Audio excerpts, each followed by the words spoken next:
Good morning বন্ধুরা। তো আমার সকাল শুরু হয়ে গেছে, ঘুম ভেঙে গেছে। তো এখন বাজে ঘড়ি 8টা নাগাদ।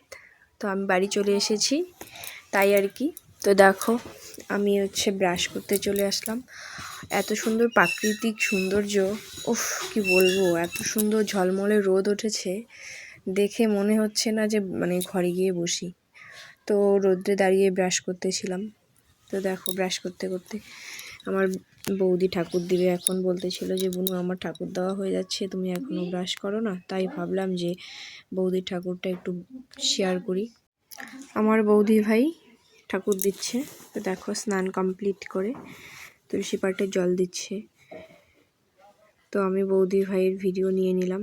তারপর আমি চলে আসলাম ব্রাশ করে। এবার খাওয়া দাওয়ার পালা।